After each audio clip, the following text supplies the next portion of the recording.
कूजन्तं राम रामेति मधुरं मधुराक्षरम् आरुह्य कविताशाखां वन्दे वाल्मीकि कोकिलम्।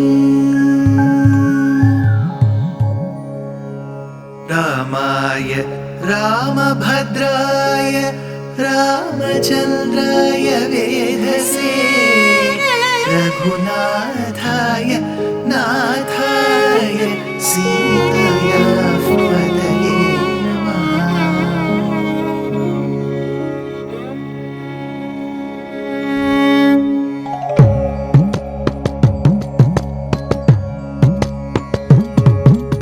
जयत्याश्रितसन्त्रास ध्वान्तविध्वंसनोदयः प्रभावान् सीतया देव्या परमव्योमभास्करः परमव्योमभास्करः।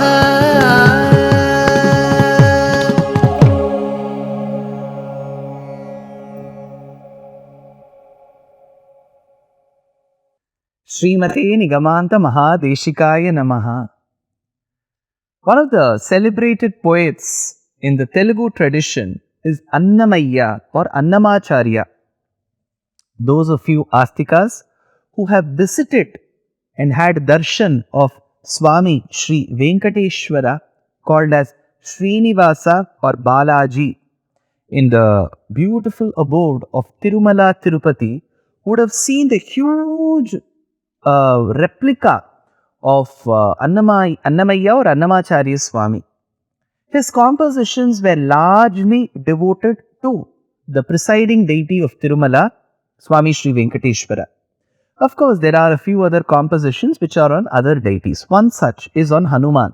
He says, Balarka bimbamo phalamani batina alari chetala Hanumanta donari brahmadula chevaramulu uli chekoni na o Hanumanta mangambudi Hanumanta ni smaranamangarinchitivi Hanumanta. Hanuman, you thought that the rising sun is a fruit and you flew to it. You showed your valor, your prowess. Hanuman, bless me, says the poet. Hanuman should bless us all. Hanuman, after having crossed Mainakam, Surasa and Simhika, the three different kinds of impediments, reaches the shores of Lanka. He is amazed at how beautiful Lanka is being protected, guarded, and how impregnable it is. That is when he is stopped by Lankini. Lankini tries to threaten Hanuman and gives him a knock. Hanuman in return gives that shot back. That is when Lankini says that she was ordained to stay in Lanka and head back when she was struck by an extraordinary Vanara. She sees that extraordinary Vanaratvam in Hanuman, blesses that Hanuman's mission should be successful and he should be successful in bringing Janaki and Ramachandra together.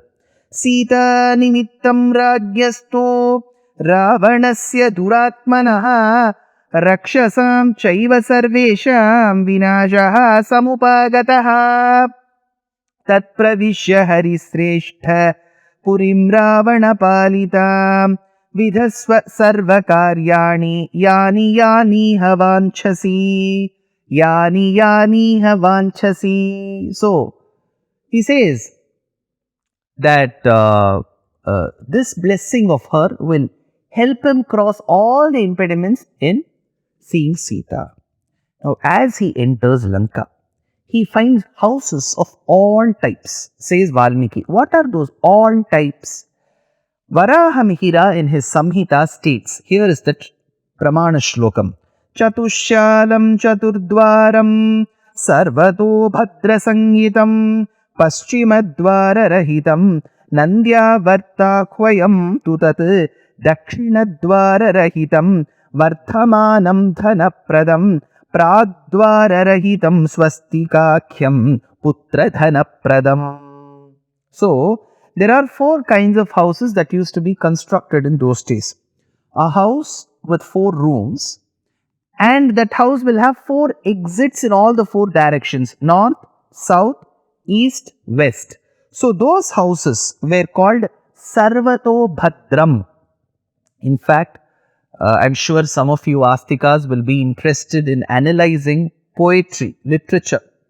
So, poetry, which is integral to literature, in Sanskritam, we have something called Chitra Kavyam, poetry through imagery.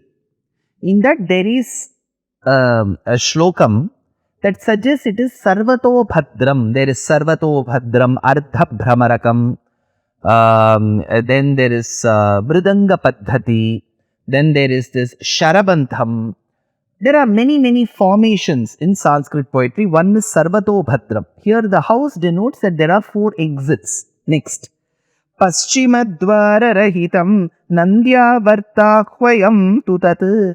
If there are exits in three directions barring the west, Paschimadvara Rahitam, it is called Nandyavartam. That house type is called Nandyavartam.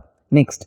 Dakshinadvara Rahitam. Today we speak about 2 BHK apartments, 3 BHK apartments, villas, villaments, row houses, duplex house, so condominium. We speak about such types. In those days, it is said Paschimadvara Rahitam Nandyavartam. Next, Dakshinadvara Rahitam.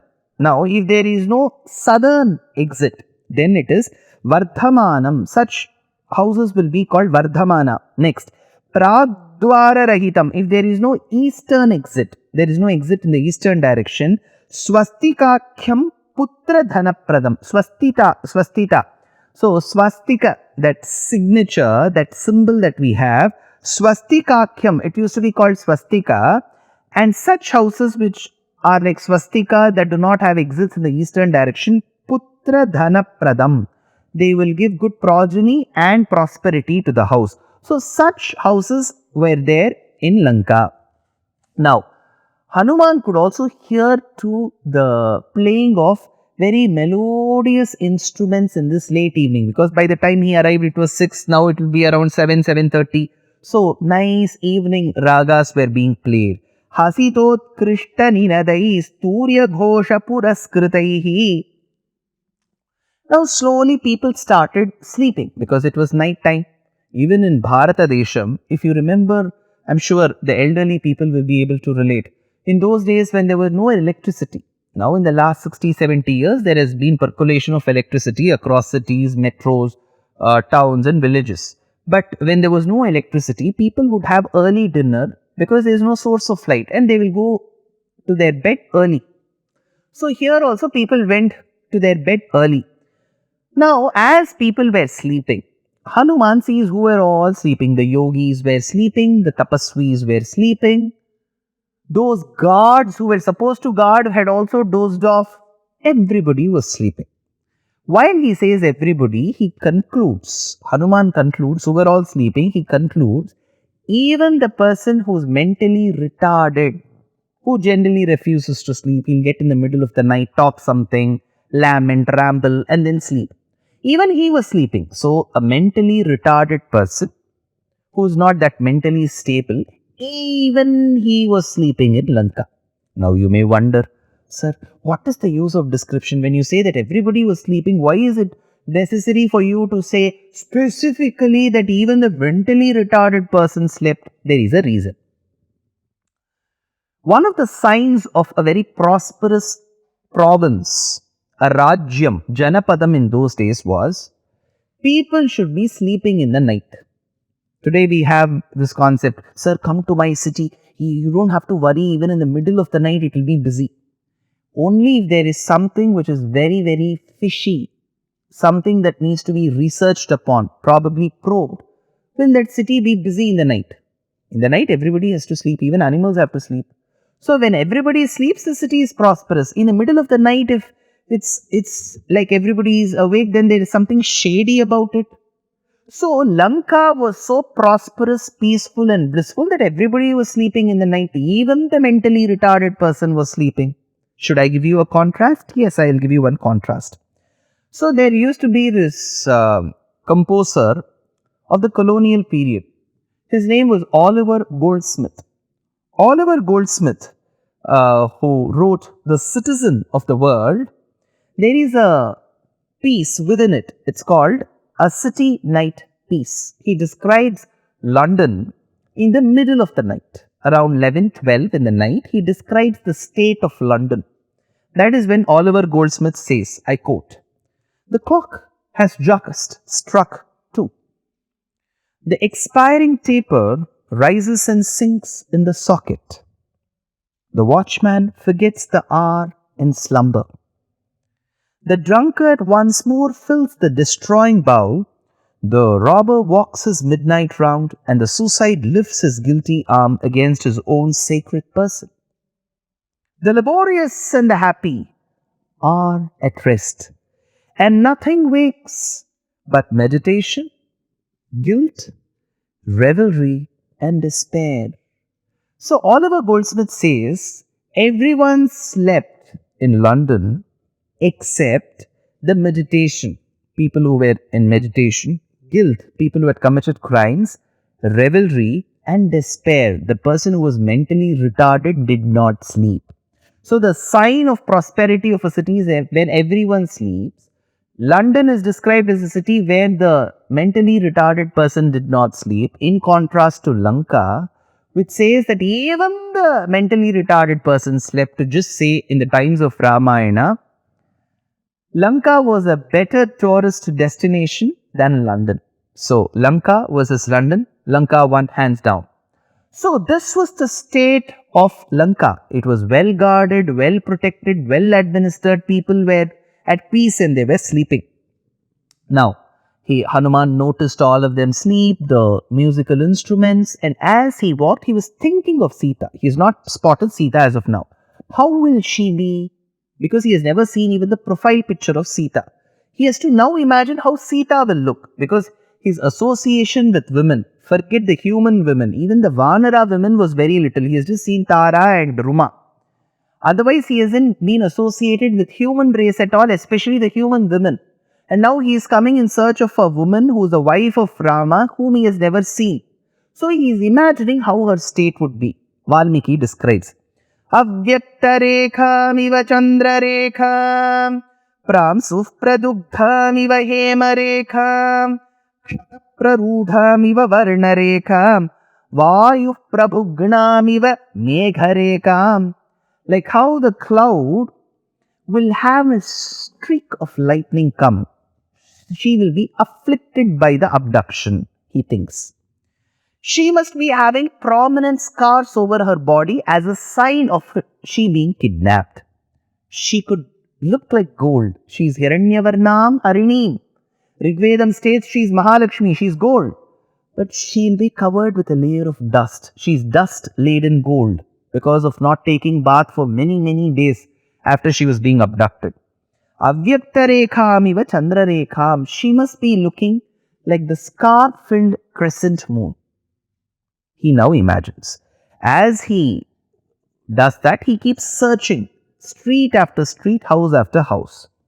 Tulsidas in Ramcharitmanas says that Hanuman was crossing the house of Vibheeshana. How was Vibheeshana's house? Look at the description what Goswami Tulsidas ji gives. Bhavan ek poni dekh suhava. Hanuman sees a bhavan, a house. Hari mandir tah bhinna banawa. He saw that this house is no different from Hari's mandir, from the temple of Narayana. This house looks like the temple itself. Hari mandir tah bhinna banawa. Rama yudh ankit grih shobha baranita jaye. Rama yudh ankit.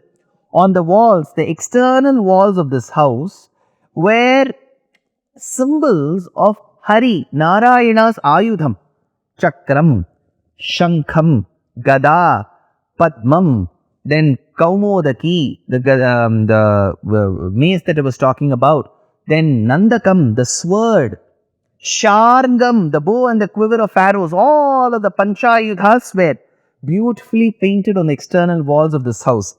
It was looking like a Hari Mandir. Ramayudh Ankit Gridh Shobha Barani na jai Nav Tulasi ka. There was a beautiful sapling of tulasi planted outside the house. Nav tulasi ka brind tah dekhi harsh kapirai. Hanuman became so happy, excited that even in Lanka Pradesham, there is some devotee of Hari here. He was so happy to see the house of Vibheeshana. Now he goes further. He has to search for Sita further. That is where he sees a hangar, the place where the flights are kept.